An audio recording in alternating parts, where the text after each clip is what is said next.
하나님 말씀 같이 봅니다. 전도서 6장 7절에서 12절까지 말씀입니다. 같이 한 목소리로 봉독합니다. 시작. 사람의 수고는 다 자기의 입을 위함이나 그 식욕은 채울 수 없느니라.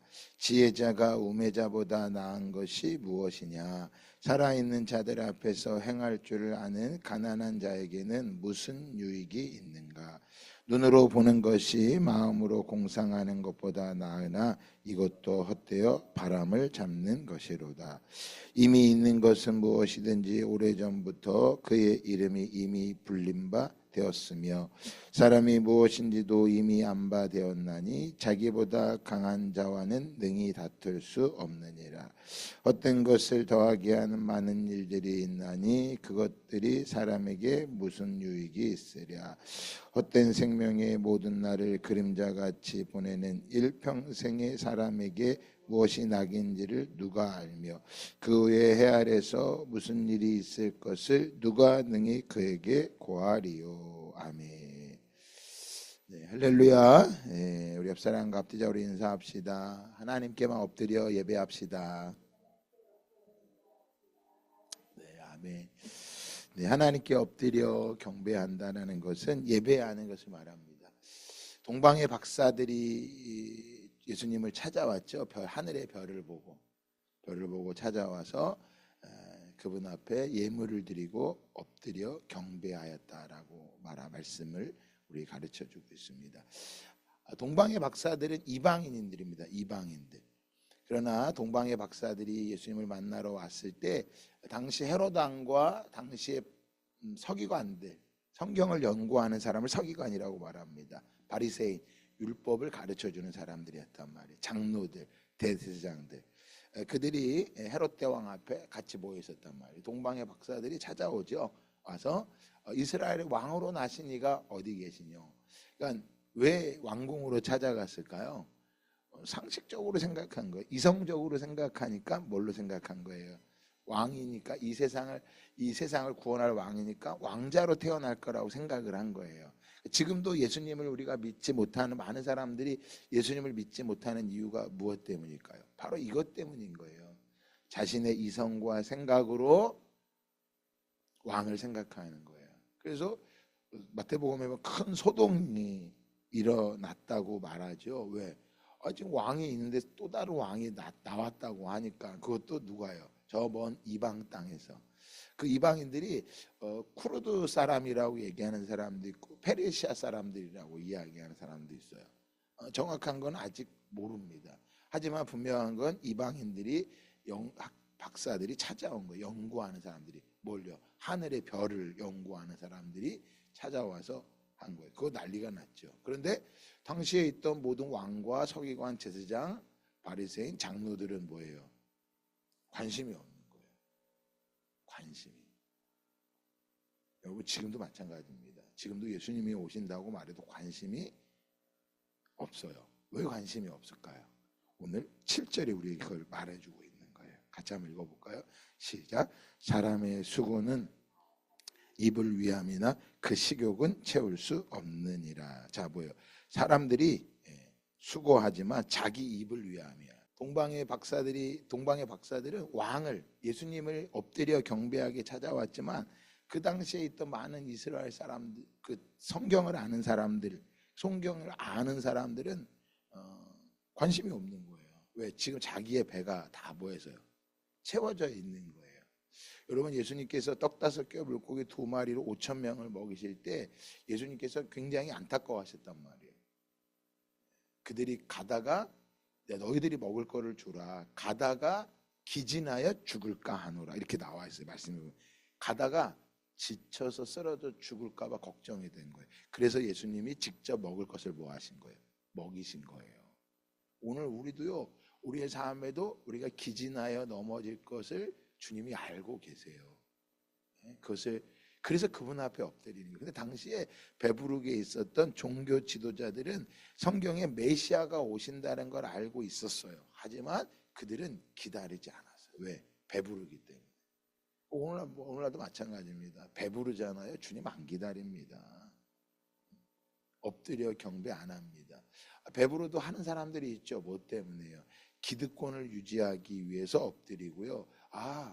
내가 배가 계속 부르려면, 내 배가 계속 부르려면 그분 앞에 뭐 해야 된다? 엎드려야 된다고 생각하기 때문인 거예요.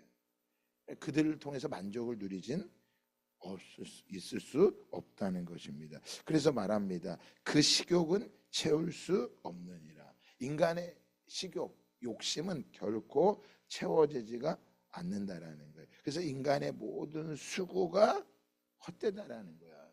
그래서 우리가 주님 앞에 엎드려 경배하는 자, 엎드려 예배하는 자만이 만족이에요. 그래서 예수님 그 박사들이 찾아왔더니 아무도 깜짝 놀라죠. 그러면서 헤롯 왕이 물어보죠. 야, 성경에 어디에 메시아가 왕이 오신다고 말했냐? 그랬더니 이야기해 주죠. 서기관들이 네, 베들레헴에서 난다고 했습니다. 네, 그거는 성경에 예언된 말씀이죠. 베들레헴에서 난다고 했습니다. 그럼 여러분 지금 찾아왔으면 당장 뭐 해야 돼요? 그 베들레헴으로 찾아가야 되죠. 그런데 아무도 같이 안 말만 해줘. 그리고 헤롯 왕이 말하죠. 야, 니들이 박사들 말 너희들이 왕을 찾으면 나한테 연락 줘라. 내가 가서 그에게 경배하겠다라고 말해요. 하지만 그 안에는 뭐가 있었어요? 이후에 성경을 보면 헤롯 왕이 어린 아이들 3세 이하 어린 아이들 모두 다 죽이는 걸 봐요. 그러니까 정말 예수님을 기다리고 있는지 예수님을 기다리지 않고 있는지는 우리는 정직하게 봐야 돼요. 네? 내가 정말 예수님을 기다리고 있는지, 내가 예수님을 왜 믿으려고 하는지, 네? 우리가 질문하고 그 말씀에서 그 박사들이 뭐 합니까? 찾아가서 그 아기 예수를 만나죠. 만나자마자 뭐 합니까? 엎드려 경배하죠. 그들이 본 것은 별을 보고 따라간 거예요. 별을 보고, 표적을 보고, 별을 보고, 별이 가다가 멈춘 거예요. 그럼 왜 헤롯 땅에 갔을까요?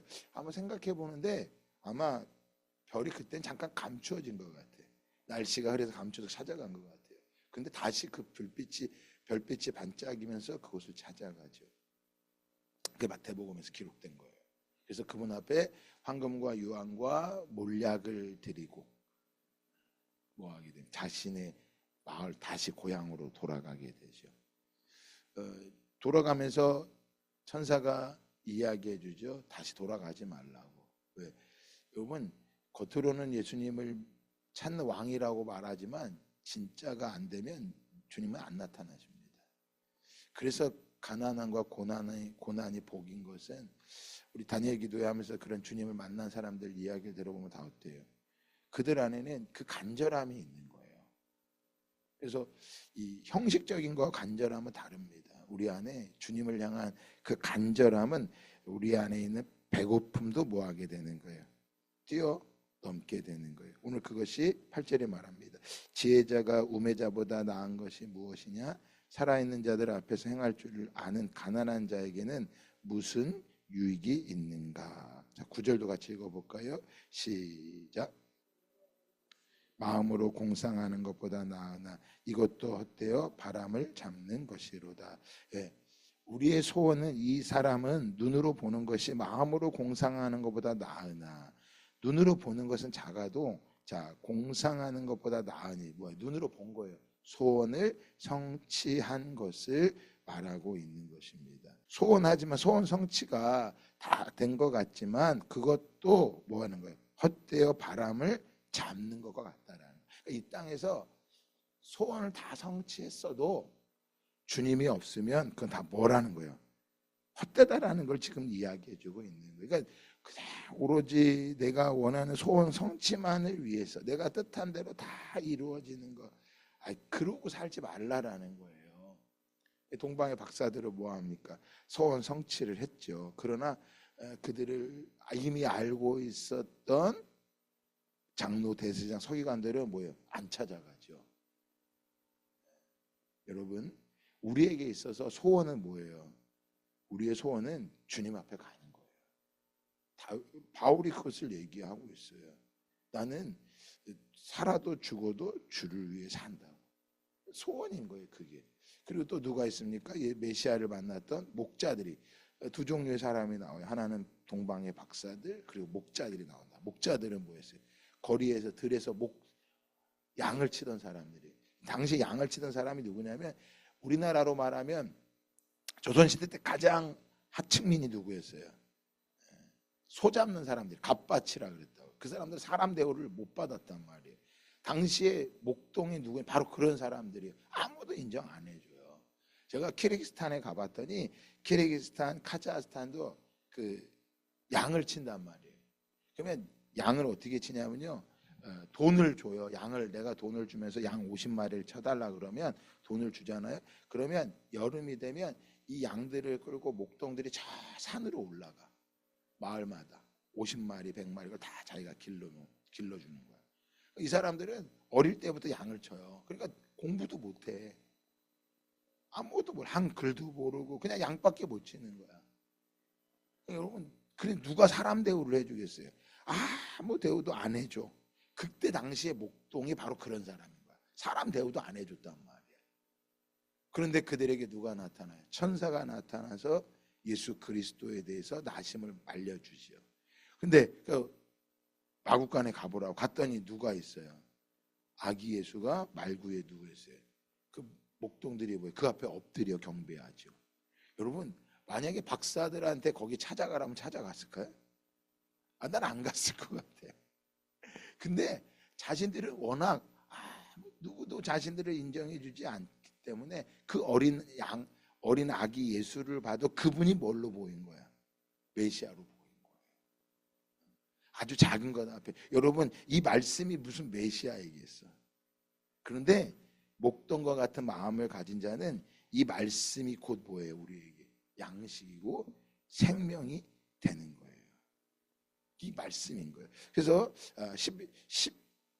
10절에도 말합니다. 이미 있는 것이 무엇이든지 오래전부터 그의 이름이 이미 불린 바 되었으며 사람이 무엇인지도 이미 안 바 되었나니 자기보다 강한 자와는 능히 다툴 수 있다 없다? 없다라고 말씀하고 있어요. 이미 있는 것, 사람들이 이루고 있는 거 뭐 대단한 일, 큰 일을 다 했다고 말하지만 그거 이미 오래전부터 다 있던 거고, 사람들이 이것 때문에 힘들고 저것 때문에도 다 얘기하지만 이미 오래전부터 다 그 사람들도 다른 인생도 다 똑같다.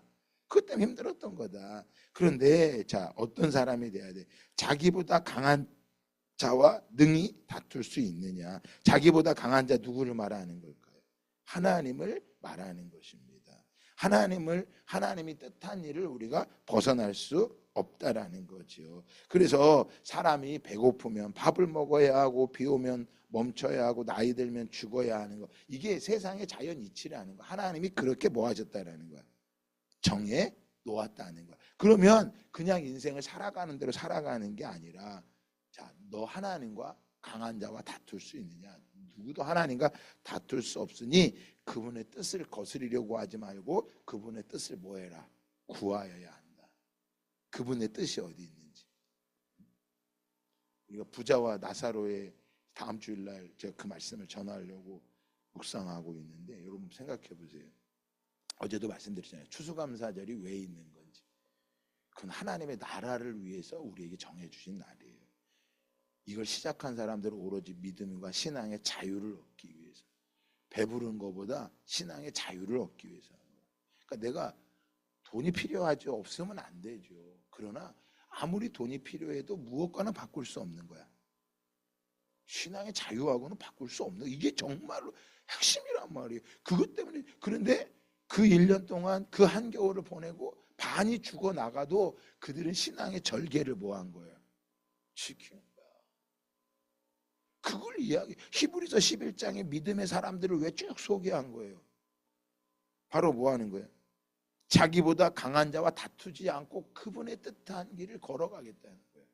하반절에 보면 여인들이 아들을 빼앗겨, 자식을 빼앗긴다.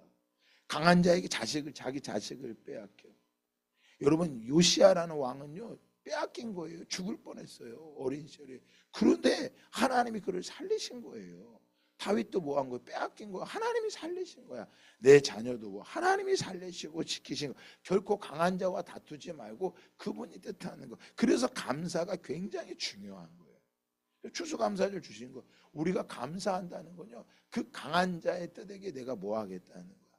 순종하겠다는 거예요. 그분의 주권을 인정하겠다는 거예요. 근데 감사가 안 돼요? 그거는 진흙이 토기장이한테 말하는 거예요. 진흙이 나를 이렇게 만드세요. 이렇게 만드세요. 이사야 선지자에게 말하죠. 너희가 어리석도다. 진흙이 토기장이한테 말할 수 없다. 그러니까 이런 데서 자아가 강한 사람들은 신앙을 인정하기가 힘든 거예요. 그러니까 여전히 예수를 30년 믿고 40년 믿어도 이거를 받아들이기가 어려운 거예요. 그러나 여러분, 신앙은 그분의 주권이에요. 영어로 로드십이라고 말하거든요. 나의 주인됨이 누구냐라는 거예요. 주인됨. 이 주의를 우리에게 허락하신 것은 주님 앞에 주인 되신 그분 앞에 뭐 해야 된다는 거야? 엎드리는 날이라는 거야. 내게 안식을 주시고 내게 복을 주시는 날은 그 날인 거야. 그래서 우리가 일주일을 살아가는 동안 구약의 백성들은 그 날을 기다렸던 거야. 근데 이제 신약에 와서는 그 날이 뭘로 바뀌었어요? 부활의 날로 바뀐 거야. 죽은 자가 살아난 부활의 날로 바뀐 거야. 그래서 예수님이 부활하신 날 우리가 지키는 거예요. 이제 뭐가 되는 거예요? 이스라엘 백성 안식일을 기다렸다. 우리는 날마다가 부활의 날인 거야. 그래서 오늘도 이 아침에 다 부활하심을 축하드립니다. 설어난 거야. 죽음도 우리에게 이렇게 다가올 거라. 죽음도 이렇게 다가올 거야. 그래서 잠을 못 열어도 부활의 날을 바라보면서 또 그분의 주권 앞에, 그 로드십 앞에 엎드리는 저와 여러분 되기를 예수 그리스도의 이름으로 축복합니다. 자, 11절 보니까 헛된 것을 더하게 하는 많은 일들이 있나니 그것들이 사람에게 무슨 유익이 있으랴. 세 번역엔 이렇게 번역이 되어 있어요.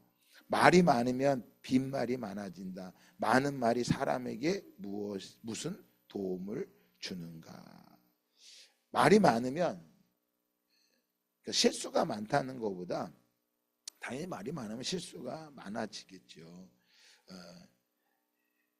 헛된 말이 많이 나오게 되고 소원 성취를 다 내가 소원 성취하고 난 이것도 이루고 이것도 이루고 이것도 다 이루었다고 말하지만 야, 그것이 얼마나 기억에 남고 얼마나 대단하겠냐. 우리나라가 2002년 월드컵에서 4강에 올랐다고 다 말하고 뭐 월드컵 우승했다고 다 말하지만 그것이 시간이 지나면 무슨 유익이냐. 올림픽 때 메달을 따고 그 메달을 어떤 사람이 메달을 땄다고 대단한 거 말하지만 지금 시간이 지나면 그것을 누가 뭐하고 있냐는 거예요. 기억하고 있겠냐라는 거예요. 모든 소원을 다 이루었다고 말하지만 결국 다 지나면 아무것도 아니다. 어제도 제가 우리 청년 2명을 앉히고 결혼 예비학교라고 결혼에 대해서 이제 부부 결혼을 하니까 어떻게 살아야 되는지를 설명을 이제 교육을 좀 했어요. 한 3시간 넘도록. 나중에 끝난 다음에 물어보니까 청년 얘기하는 거예요.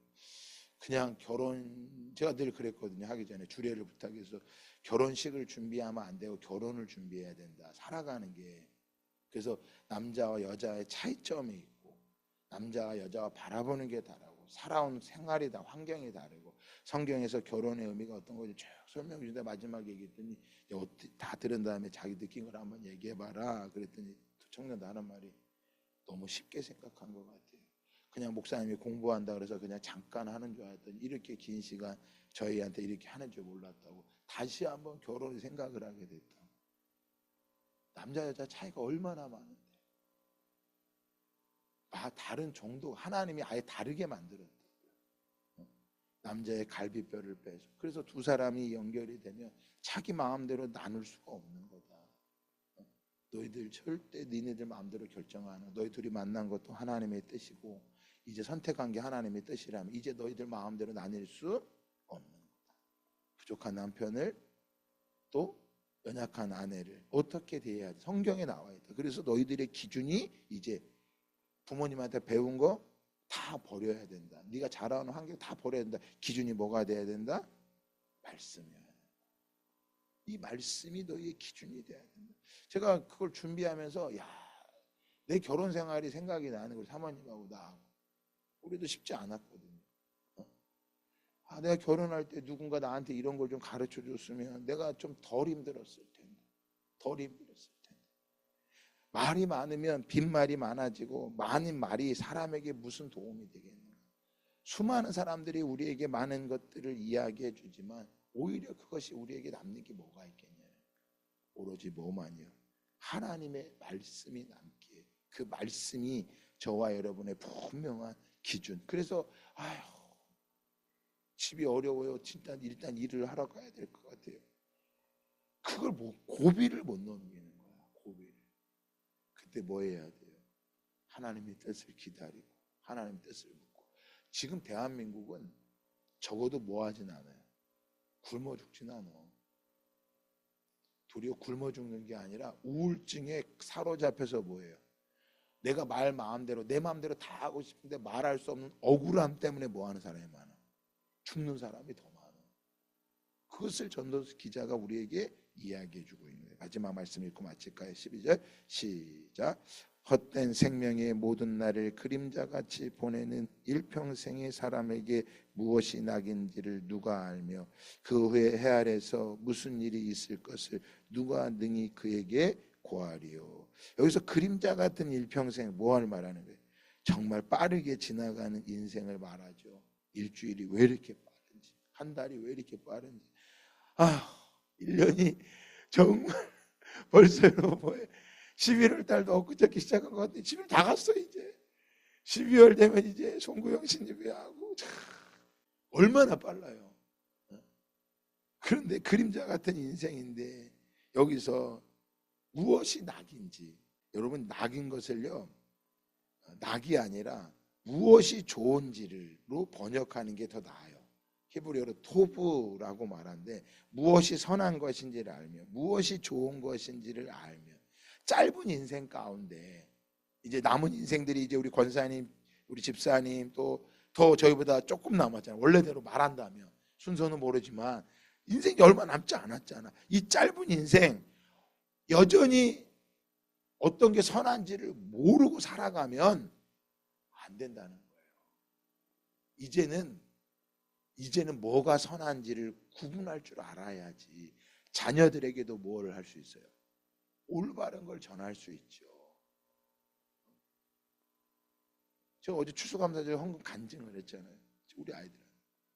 니네 일평 살아가는데 더 나가 1년을 하나님 앞에 드려보겠다. 무엇이 선한 건지도 몰라. 나이가 80이 됐는데 여전히 뭐만 가지고 살아요. 혈기만 갖고 살고 여전히 근심만 갖고 살고 여전히 내 호주머니에 돈이, 통장에 돈이 점점점 줄어들면 내가 죽을 것 같고 무엇이 선인지를 모르고 살아가는 인생. 여러분 제일 불쌍한 게 그거예요. 이제는 뭐 해야 돼요? 더 이상 그런 욕심이 아니라 하나님의 뜻을 이루며 내가 이제 남은 거 힘도 없고 그저 하나님이 밥을 먹으라고 하시면 먹고 내 남은 이제 복음을 전해야 돼. 그런데 죄송하지만 목사님들도 은퇴하면서 난리도 아니에요. 은퇴하면서.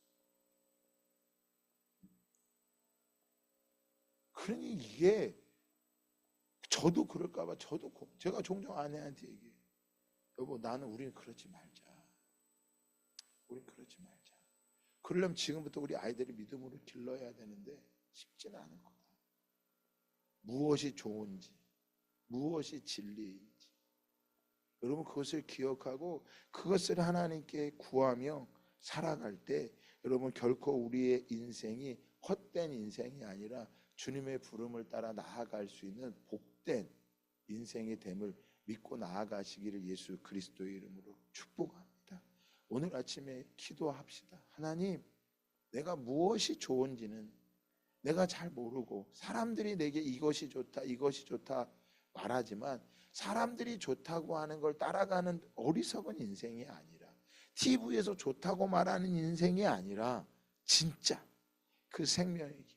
여러분 부자와 나사로에서 나사로가 개가 헌대를 알았다. 선대를 알았다. 여러분 이런 비극이 어디 있어요? 누가 그에게 눈길조차 줬겠습니까? 그런데 그 부자는 뭐예요? 모든 걸 소유해서 그가 죽었을 때 모두 다 그 자리에 갔을 거예요. 하지만 그는 누구도 기억하지 못하기 때문에 영원히 그는 사망한 사람이기 때문에 부자라고 하는 그냥 보통 명사로 써버린 거야. 보통 명사, 부자. 아무런 의미가 없다는 거야. 나사로는 뭐 한 거예요? 헌대를 앓고 아무것도 낙이 없는 줄 알았더니 그는 선한 것을 알고 그 속에서 자신 주님 하나님을 부인하지 않았을 때 그의 이름은 고유명사가 된 거야. 유일하게 하나밖에 없는 뭐라고요? 나사로. 나 살아있다. 여러분, 우리의 인생이 부자로 살다가 보통 명사로 죽어버리는 인생이 아니라 우리 하나님 앞에 생명책에 이름이 기록되어 있는 나 살아있다. 나 살아. 고유명사로 하나님의 생명책에 기록된 복된 삶이 되기를 예수 그리스도의 이름으로 축복합니다. 우리는 잘 모릅니다. 하지만 하나님은 선하시기 때문에 하나님의 뜻을 이루는 것입니다. 그래서 내 소원, 나의 소원이 이루어지는 게 하나님의 뜻이 아니라 내 소원이 아니라 하나님의 뜻을 이루고 그분의 뜻 앞에 내 인생을 맡기는 것, 그분의 뜻 앞에 내 인생을 걸 수 있는 것. 이제 나이 먹어서 내가 못하는 게 아니라 지금이라도 그 하나님의 뜻을 묻고, 그래서 기도가 내가 하나님 앞에 막 말을 하는 것도 기도지만 잠잠히 하나님의 음성을 뭐 할 수 있는 것, 들을 수 있는 것, 그분의 뜻을 하나님 저에게 말씀해 주세요. 제가 듣겠습니다. 종이 듣겠습니다. 그래서 내 소원이 아니라 내 소원은 이루어져도 허망합니다. 그러나 하나님의 뜻, 하나님의 소원이 내 소원이 되면 우리는 가장 행복하고 가치 있는 인생을 살아가게 될 수 있습니다. 그 뜻 가치를 발견하는 저와 여러분, 이제 전도서 이제 반 왔거든요. 7장부터 계속 찾아갈 때 인생의 의미를 찾아가고 발견할 수 있는 저와 여러분 모두가 되기를 예수 그리스도의 이름으로 축복합니다.